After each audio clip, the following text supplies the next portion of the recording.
Tout le monde a des faiblesses. Mais lorsque vous vous y attachez, c'est comme rester immobile devant une porte ouverte, sans avoir le courage de la franchir. Vous vous limitez, vous vous remettez en question, et vous vous laissez engloutir par vos propres peurs. Maintenant, et si au lieu de cela vous commenciez à voir vos points forts? Et si au lieu de vous saboter, vous vous donniez la chance de grandir? La façon dont vous vous percevez peut être votre plus grand obstacle, ou votre plus grande force. Imaginez une vie où vous ne seriez plus prisonnier du doute, où vous vous sentiriez capable, confiant et prêt à transformer vos rêves en réalité. C'est le chemin pour débloquer votre véritable potentiel. Mais y parvenir demande plus qu'un simple désir. Cela exige de la clarté et de l'action. Dans cette vidéo, je vais vous montrer 11 leçons pratiques, inspirées de la philosophie stoïcienne, pour vous aider dans cette démarche.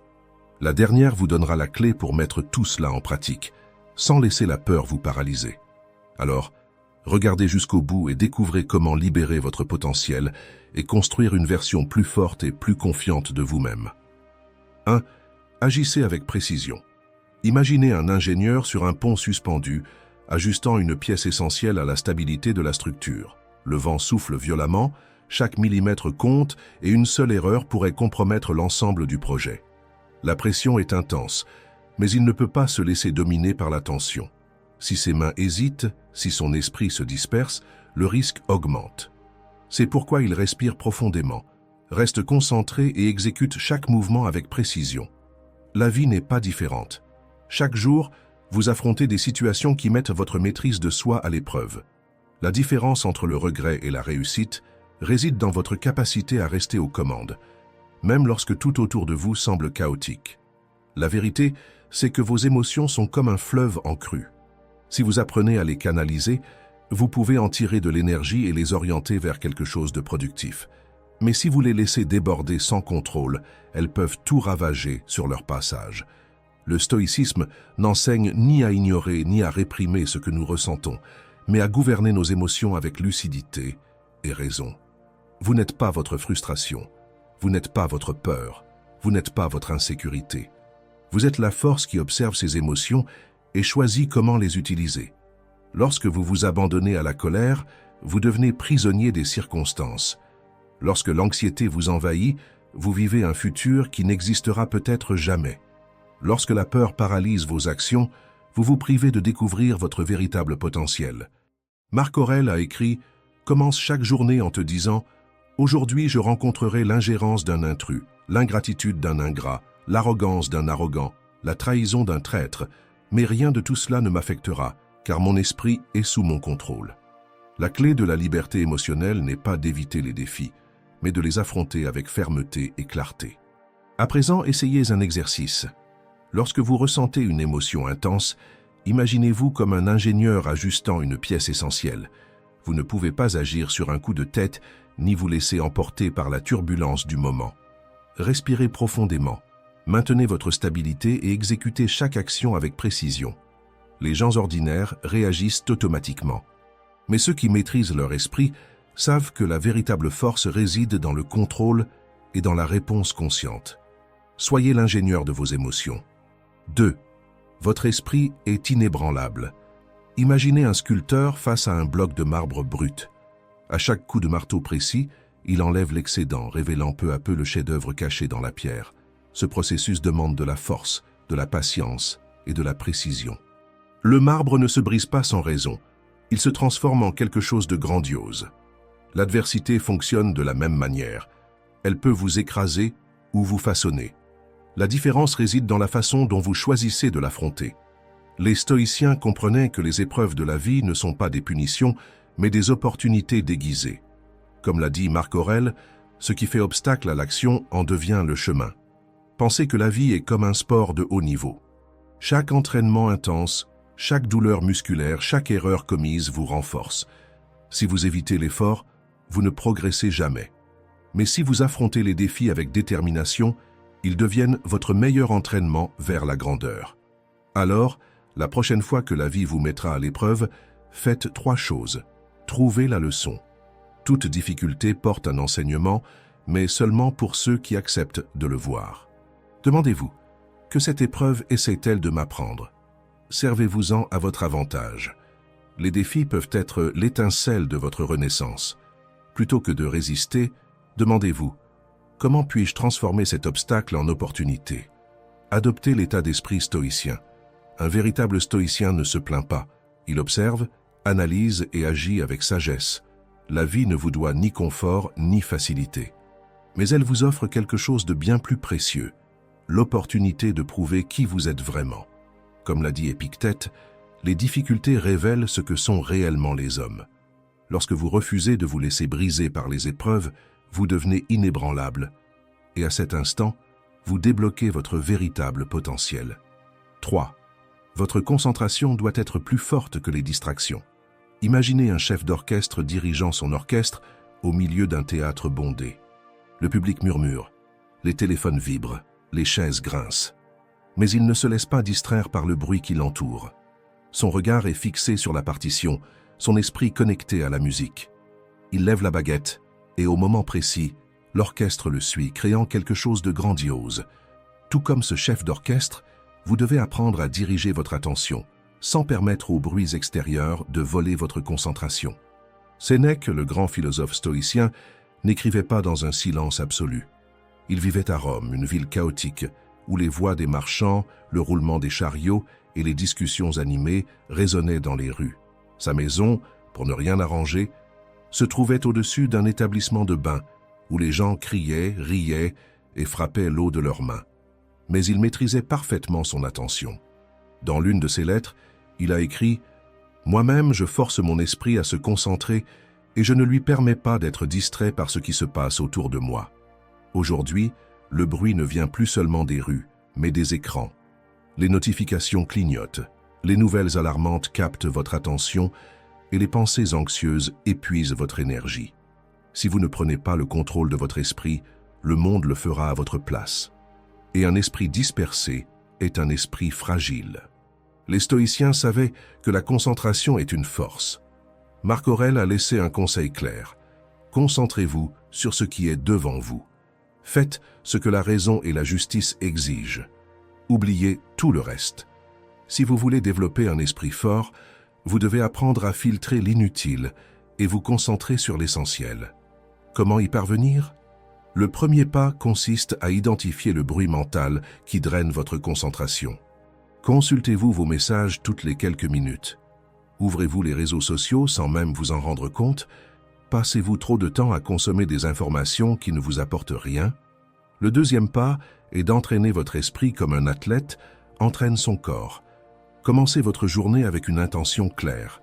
Définissez des plages horaires sans distraction et cultivez des moments de silence pour renforcer votre pleine attention.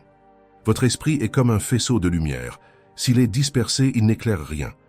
Mais lorsqu'il est concentré, il a le pouvoir de traverser n'importe quelle obscurité. Sénèque a écrit ses chefs-d'œuvre au milieu du chaos. S'il y est parvenu, vous le pouvez aussi. Lorsque vous entraînez votre esprit à ignorer le bruit, tout lieu devient un terreau fertile pour votre grandeur. 4. Celui qui maîtrise la discipline, maîtrise sa propre vie. Imaginez un chef d'orchestre face à son orchestre. Chaque instrument représente un aspect de votre vie, vos choix, vos habitudes, vos rêves. Sans discipline, chacun joue à son propre rythme, créant du chaos.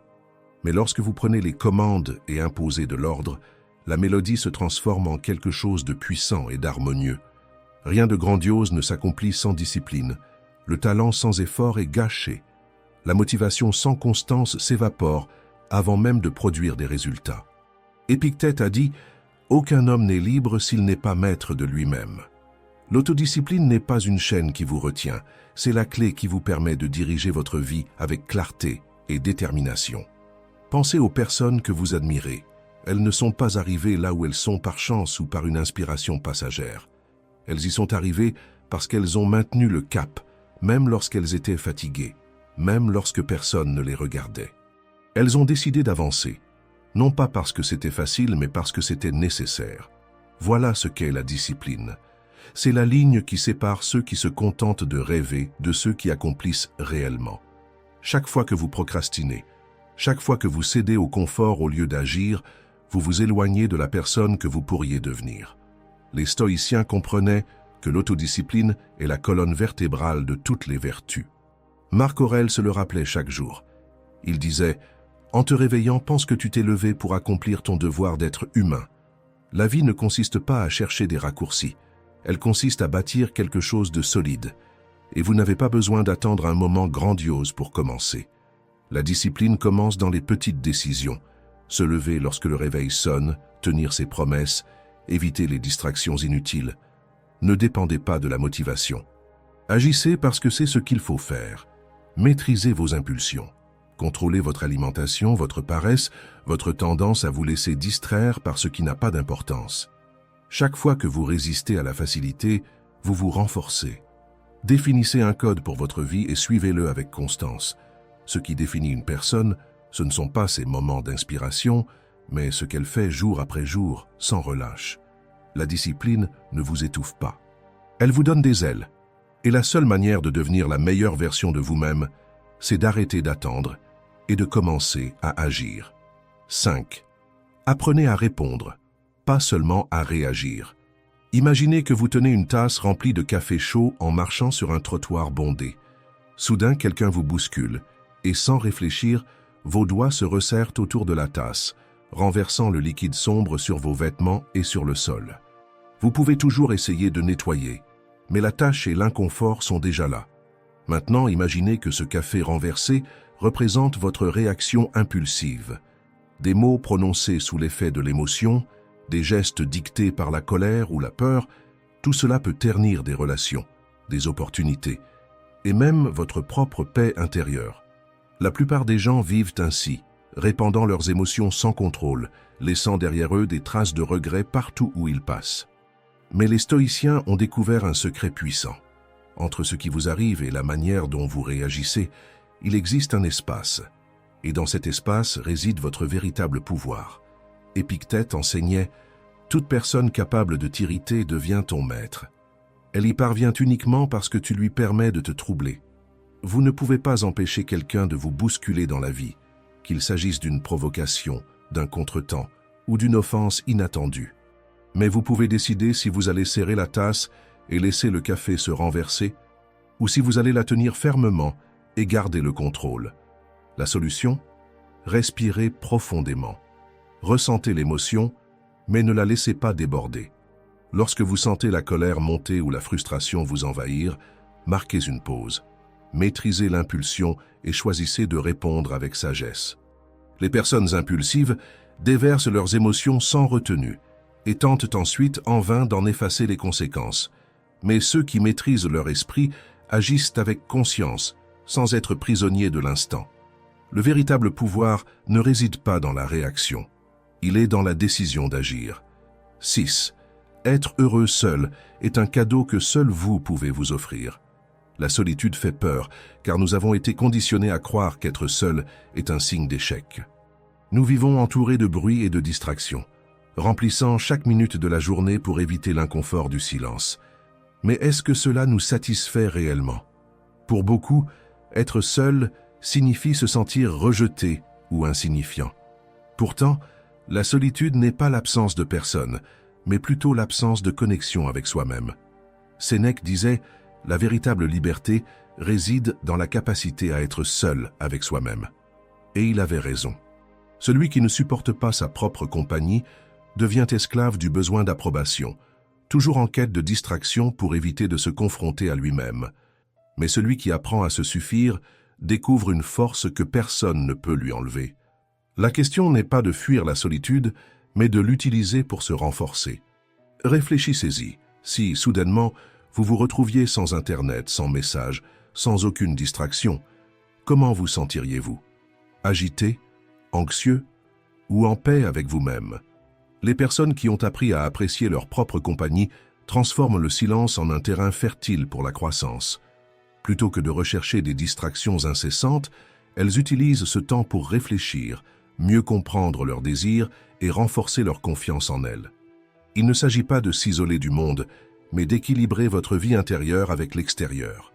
Lorsque vous êtes seul, au lieu de vous précipiter sur votre téléphone ou d'allumer la télévision pour combler le vide, arrêtez-vous un instant et demandez-vous « Qu'est-ce que je ressens vraiment ?» Profitez de ces moments de solitude pour développer une compétence, organiser vos pensées ou simplement savourer la tranquillité. Essayez de passer une partie de votre journée sans bruit, sans musique, sans notification. Observez comment votre esprit ralentit et comment votre clarté mentale s'intensifie. Ce que beaucoup appellent solitude, les sages l'appellent autosuffisance émotionnelle. Plus vous appréciez votre propre compagnie, plus vous devenez fort et libre. La leçon stoïcienne ici n'est pas d'éviter la solitude, mais de découvrir le pouvoir qu'elle renferme. Si cette vidéo vous aide, laissez un j'aime pour que davantage de personnes puissent bénéficier de ces enseignements. Et si vous connaissez quelqu'un qui a besoin de renforcer son esprit et de trouver plus d'équilibre, partagez-la avec lui. 7. Découvrez jusqu'où vous pouvez aller. Le confort est un piège silencieux. Il se présente comme un refuge, mais agit comme un mur invisible qui vous empêche de grandir. Au début, il semble être un soulagement bien mérité, un endroit sûr. Mais avec le temps, il devient un cocon étroit qui étouffe votre évolution. C'est comme un ascenseur toujours en service. On s'habitue à la commodité et on oublie qu'on peut aussi prendre les escaliers. Les stoïciens comprenaient profondément cette dynamique. Sénèque disait que nous devons nous préparer aux temps difficiles tant que tout semble encore facile. L'inconfort n'est pas une punition, mais un entraînement. Celui qui s'en éloigne devient fragile. Celui qui l'affronte se renforce. Maintenant, réfléchissez. Quand avez-vous fait pour la dernière fois quelque chose qui vous a vraiment sorti de votre zone de confort? Quelque chose qui vous a mis au défi avant que la vie ne vous oblige à affronter les difficultés? Le secret n'est pas de fuir l'inconfort, mais de l'anticiper avant qu'il ne vienne à vous. Ceux qui choisissent volontairement de petits défis deviennent mieux préparés aux grands obstacles qui surgissent inévitablement.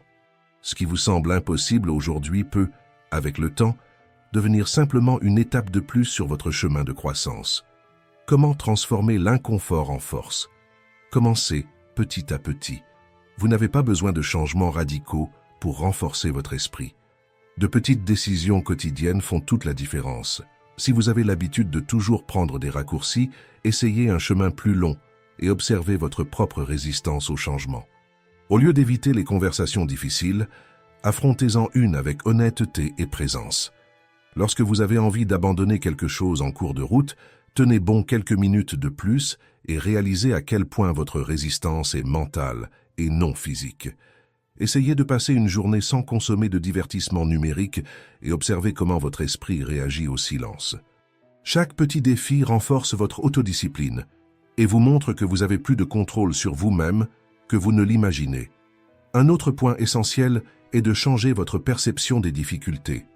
La douleur de l'inconfort ne vient pas du défi en lui-même, mais de la manière dont vous l'interprétez.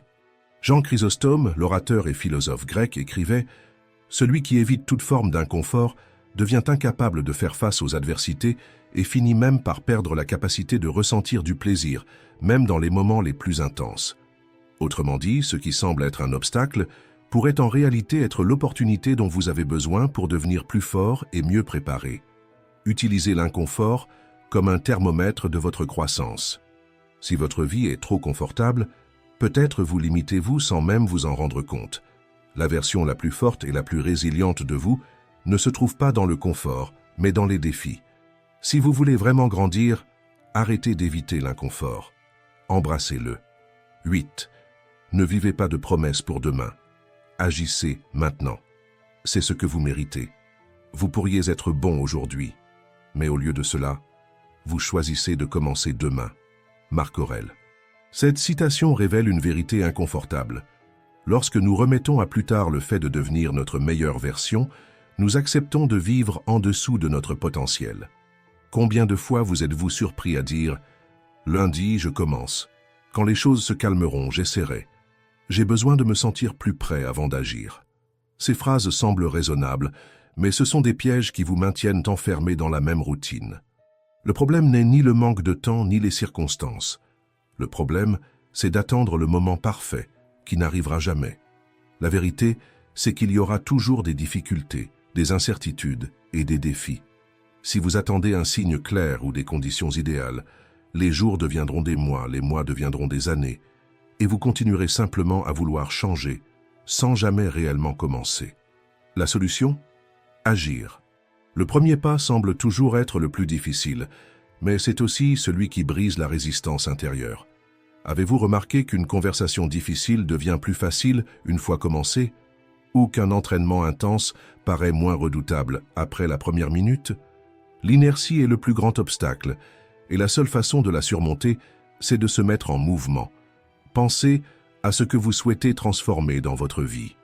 S'il y a une formation que vous voulez suivre, inscrivez-vous. Si vous devez régler un malentendu, prenez votre téléphone. Si vous voulez changer une habitude, commencez aujourd'hui, ne serait-ce que par un petit ajustement. La seule chose qui sépare la vie que vous avez maintenant de celle que vous voulez, c'est l'action. Épictète a dit, ne vous contentez pas d'expliquer votre philosophie, vivez-la.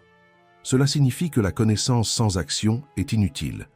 Vous pouvez tout comprendre du développement personnel, de la discipline et du sens du devoir.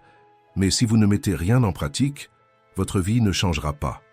Au final, il existe deux types de personnes, celles qui agissent et celles qui attendent. Et la différence entre elles ne réside ni dans le talent, ni dans les opportunités, mais dans la décision d'agir. 9. La force réside dans le fait de demander de l'aide. Vous pouvez marcher seul, mais vous n'atteindrez jamais votre plein potentiel sans l'orientation de ceux qui ont déjà emprunté ce chemin avant vous. S'il y a bien une chose que les plus grands réalisateurs de l'histoire ont comprise, c'est que la croissance ne se produit pas dans l'isolement. Les grands scientifiques, comme Albert Einstein, n'ont pas fait de découvertes seuls. Leurs idées ont été façonnées par des débats, des critiques et des collaborations avec d'autres chercheurs. Même les génies reconnus ont eu besoin du regard des autres pour voir au-delà de leurs propres limites. De la même manière, des artistes renommés comme Michel-Ange n'ont pas créé leur chef-d'œuvre uniquement grâce à leur talent brut. Il a été apprenti avant de devenir maître, absorbant les techniques et les connaissances d'autres artistes avant de développer son propre style. Maintenant, pensez à vous. Combien de fois avez-vous évité de demander de l'aide par peur de paraître incapable? L'orgueil nous pousse à croire que chercher conseil est un signe de faiblesse, alors qu'en réalité, c'est une preuve d'intelligence. Demander de l'aide ne diminue pas votre valeur, au contraire, cela élargit votre vision. Une bonne orientation peut vous éviter des années d'erreurs inutiles. Une critique honnête peut révéler quelque chose que vous n'avez jamais remarqué. Un mentor peut accélérer votre progression d'une manière que vous n'auriez jamais imaginée.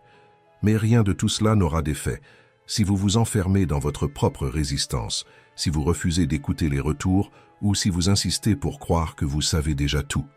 La prochaine fois que quelqu'un vous offrira une perspective différente, respirez avant de réagir.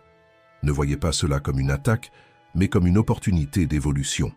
Cherchez des personnes qui vous challengent, qui exigent plus de vous, qui ont le courage de vous dire ce que vous avez besoin d'entendre, et non seulement ce qui flatte votre ego. La véritable croissance ne se produit pas dans l'isolement. Ceux qui croient tout savoir se condamnent à l'immobilisme. Si vous voulez débloquer tout votre potentiel, ayez l'humilité d'apprendre des autres et le courage d'accepter qu'il y a toujours quelque chose à améliorer. 10. Renforcez votre mentalité de croissance. Pensez à un artiste sculptant une pièce de bois brut. Au début, le matériau semble informe, imparfait, sans valeur.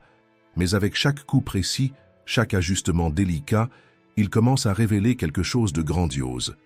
Ce qui n'était autrefois qu'un simple morceau de bois se transforme en une œuvre d'art, non pas parce qu'il était ainsi dès le départ, mais parce qu'il a été façonné avec patience et effort.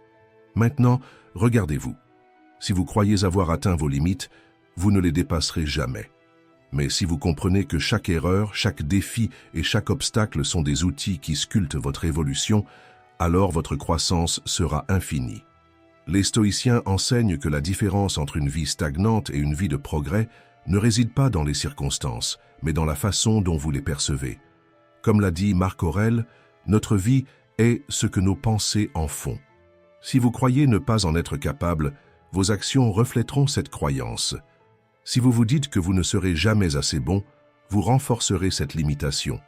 Mais si vous décidez que vous en êtes capable, vous affronterez les défis avec courage et persévérance. Avoir une mentalité de croissance, c'est comprendre que les compétences ne sont pas figées. Vous n'êtes pas né définitivement bon ou mauvais en quoi que ce soit. Votre progrès dépend de votre effort, de votre discipline et de votre volonté d'apprendre. La personne que vous êtes aujourd'hui n'a pas besoin d'être la même demain, à condition que vous choisissiez de grandir. Les stoïciens ne se sont pas laissés abattre par les difficultés. Épictète soulignait l'importance de deux mots, persévérer et résister. Si vous croyez que seul le talent ou l'intelligence déterminent le succès, vous abandonnerez au premier échec. Mais si vous adoptez une mentalité de croissance, vous verrez chaque obstacle comme une invitation à vous améliorer. La question que vous devez vous poser n'est pas « suis-je capable ?», mais plutôt « que puis-je faire pour m'améliorer ?» Ne vous enfermez jamais dans l'idée que c'est ainsi que je suis et je ne peux pas changer, car chaque jour est une nouvelle opportunité de transformation. Ce que vous croyez détermine jusqu'où vous pouvez aller. Si vous êtes arrivé jusqu'ici, c'est que vous aspirez à plus qu'une vie ordinaire. Et cette prise de conscience peut changer votre façon de penser, d'agir et d'affronter les défis. Mais souvenez-vous, la connaissance sans action est inutile. Commencez dès maintenant. Appliquez ces principes et observez comment votre mentalité se renforce et comment les obstacles cessent d'être des barrières. 11. Ayez une direction. Sénèque a dit « Aucun vent n'est favorable à celui qui ne sait pas où il veut aller ». C'est la vérité la plus brutale sur la croissance personnelle. Si vous n'avez pas un objectif clair, chaque distraction ressemble à un raccourci. Vous commencez une chose, puis une autre, et à la fin vous vous sentez perdu, sans réel progrès. Mais que diriez-vous si je vous disais qu'un seul mot peut transformer votre vie? Aujourd'hui, je veux vous proposer un exercice simple, mais incroyablement puissant. Choisir un mot pour guider vos actions et libérer tout votre potentiel. Cela peut sembler insignifiant, mais ne sous-estimez pas ce pouvoir. Les athlètes le font en permanence, en adoptant des devises qui leur rappellent pourquoi ils ont commencé. Les stoïciens avaient une habitude similaire. Ils choisissaient des épithètes qui représentaient les vertus qu'ils voulaient cultiver. Marc Aurèle, par exemple, ne laissait pas ses émotions décider à sa place. Il choisissait d'être honnête, modeste, direct et coopératif. Chaque jour, il revenait à ces mots pour aligner ses décisions et renforcer son identité. Maintenant, imaginez ce qui se passerait si vous faisiez la même chose. Choisir un mot peut changer votre vie, car il fonctionne comme un code mental. C'est comme régler la boussole de votre esprit sur la bonne direction. Lorsque vous avez un objectif défini, ce mot devient un point de repère pour toutes vos décisions, éliminant les distractions et renforçant votre détermination. Alors, réfléchissez. Quelle est la qualité qui, si vous la cultivez chaque jour, peut transformer votre vie? Si vous avez l'impression de dépendre trop de la validation des autres, choisissez autonomie. Si votre vie semble stagnante et que vous procrastinez trop, choisissez action. Si la peur du jugement des autres vous empêche d'avancer, choisissez indépendance. Si vous voulez développer plus de force et de résistance, choisissez constance, car le véritable changement vient de ce que vous faites chaque jour et non de ce que vous faites de temps en temps. Dans mon cas, j'ai choisi équilibre, la capacité de rester calme et de prendre des décisions conscientes, sans laisser des émotions passagères me dominer. Avant, je réagissais sous le coup de l'émotion, je prenais des décisions impulsives, puis je le regrettais. Maintenant, avant chaque choix, je me demande, est-ce que cela me rapproche ou m'éloigne de l'équilibre que je veux atteindre? Cette simple habitude m'a apporté plus de clarté, plus de concentration et plus de contrôle sur ma vie que n'importe quelle motivation éphémère. Maintenant, c'est à votre tour. Pensez à ce que vous voulez renforcer en vous. Pour vous aider, voici quelques suggestions. Discipline, pour ceux qui veulent construire de nouvelles habitudes et rester engagés dans leur croissance. Patience, pour ceux qui ont besoin d'apprendre à faire confiance au processus. Maîtrise de soi, pour ceux qui veulent prendre les rênes de leur vie et ne plus se laisser emporter par leurs impulsions. Résilience, pour ceux qui savent que la vie mettra leur force à l'épreuve, mais qui sont déterminés à continuer à progresser. Maintenant, intégrez ce mot dans votre quotidien. Écrivez-le. Mettez-le en fond d'écran sur votre téléphone. Laissez un rappel dans votre agenda. L'objectif est de ne jamais l'oublier. Ce mot sera votre guide, votre point de référence. Alors, je vous pose la question. Quel sera votre mot pour libérer tout votre potentiel? Choisissez-le avec sagesse. Parce que vos mots façonnent vos pensées façonnent vos actions, et vos actions construisent votre destinée. Et pour franchir la première étape, laissez en commentaire le mot que vous allez choisir pour transformer votre vie. Déclarez-le et engagez-vous dans ce changement. vous pourriez être surpris par l'impact que cela aura sur votre parcours. Si vous êtes arrivé jusqu'ici, commentez « Courage stoïcien » et merci de m'accompagner dans ce cheminement de croissance.